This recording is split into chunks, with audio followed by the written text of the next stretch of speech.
we're going to talk about some differences between freshwater and saltwater equipment. Right now, there really isn't a whole lot of difference. I can take my freshwater stuff and go fish for certain species of saltwater.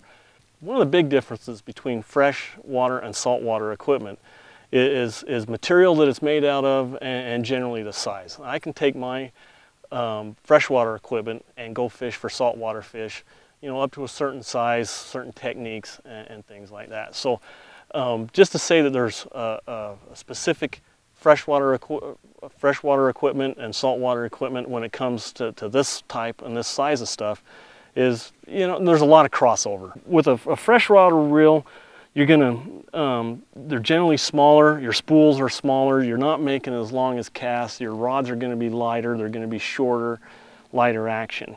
When you do take your freshwater equipment out, and if you use it for saltwater, make sure as soon as you get home, and really even before you get home, as soon as you come off the boat, or is to rinse them down. Rinse your reels down with fresh water so you can get any kind of salt water off.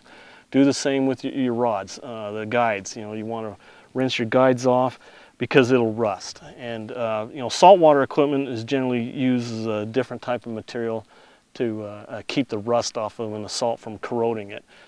On the reels, your freshwater bait casting reels, a lot of guys use these same reels for fishing like calico bass, red fishing, small inshore, we'll call it inshore type fishing, speckled trout, things like that. They use the exact same equipment as the freshwater stuff is.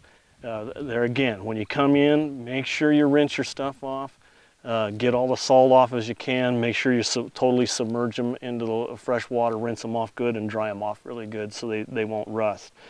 And you know, you'll have a lot of crossover, and then that way it'll make sure your freshwater equipment, when you go saltwater fishing, lasts you for a very long time.